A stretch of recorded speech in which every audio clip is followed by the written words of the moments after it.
Okay, what's shaking, brothers and sisters? This is McHale from The Large, and I just got back from seeing the new Halloween movie. This is my third time attempting to record this because I am very out of it. It's very late, and I'm very tired, and I just want to get this video done, so I apologize for being so quaint with everything. I'm going to speed right through here. Suppose I'm bound.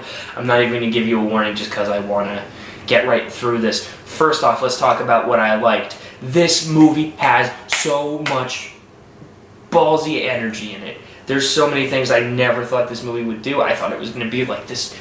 I felt it was going to take things in a more nostalgic, remember this, remember that approach, and there was a lot of that. There was a lot of very, very, very nicely hidden references to other movies. I kept thinking I saw the thorn symbol pop up I kept thinking I saw the thorn symbol pop up in different places. I wasn't quite sure. I did see the silver shamrock masks, which was an awesome homage. There was a lot of parallel imagery with the cinematography, comparing it to the first movie, which was awesome. There's that cool scene where I can't remember her name, the granddaughter looks out the window and Laurie Strode is standing across the street and there's like in the school parking lot and she's like Michael in the first movie, and it plays the and that was really cool. Laurie falling out the window and then disappearing the same way Michael did in the first movie was really fucking cool. Another thing that I loved and I felt that the movie didn't utilize enough was the character of Julian. Was my favorite character in this movie, and I was talking to Mike and he might be my favorite character in all of the entire Halloween franchise, which is one of my favorite horror franchises, by the way, so I'm saying that with a lot of weight to that statement. Alright, let's talk about things I didn't like.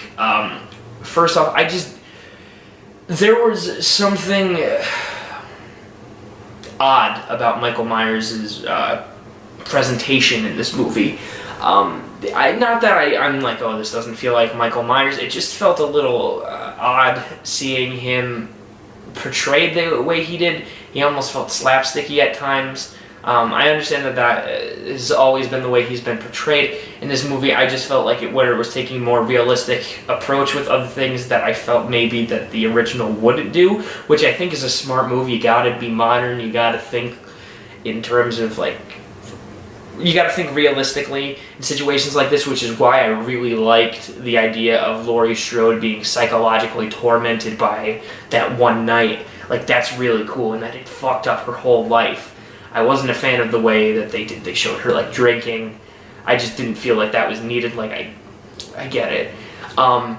There was some on the nose dialogue that I wasn't a fan of. Oh, you're the new Loomis, like that. I'm like, yeah, I get it. Although, spoiler alert, Dr. Sartain does not turn out to be the new Dr. Loomis. I'd compare him more to the Thorn Man. If I was comparing him to anything, his part in this movie was, I feel, the movie's low point. The character didn't have that much to him. He's fodder in a horror movie, so I wasn't expecting very much, but I felt that it was a little silly and it didn't need to be, and it just had... There was some goofy imagery in the scene where I felt that Dr. Sartain was supposed to be very scary. Very interesting kills, very unique kills. I was not expecting Michael Myers to be killing people in some of the ways he did. There's a lot of padding with adding in kills of just random people. I could, specifically off the top of my head, the scene where there's just a woman in her kitchen and you just watch Michael go in and hit her in the head with a hammer and then walk out, and there's a baby crying and he stops and looks at the baby and then he turns away. It was a cool thing. It was cool to see at the time. There was a reaction in the theater.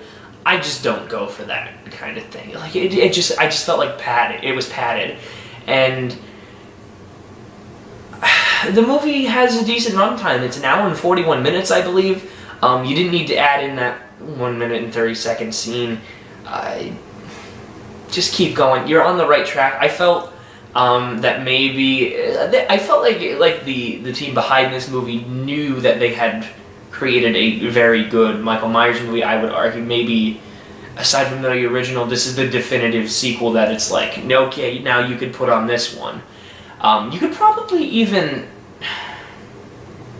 because it doesn't work with Halloween 2. You couldn't watch all three of them, but I would go for Halloween 1, 2, H2O, the first Rob Zombie one, and this Halloween. So everyone that kind of reboots itself, go and watch those in order. Those are the ones that you're going to want to see. I'm very rambly and very tired, so I'm going to wrap this up. Halloween, the 2018 version, gets an 8 out of 10 from me. Check it out if you haven't already. I loved it. I'm probably going to check it out again. Once my paycheck goes through and I actually have money, I will definitely head to the theater and check this out again in a theater that is not filled with drunken college students and children who are sitting uncomfortably close to me. That's all the time we have for today, or I have for tonight. Thank you so much for watching. If you're new to the channel and enjoyed this video, smash that motherfucking subscribe button down below. Smash that motherfucking like button as well. Give him some love. And we will be back before the end of the week with our in-depth discussion on it in the form of an in-between podcast. Gucci.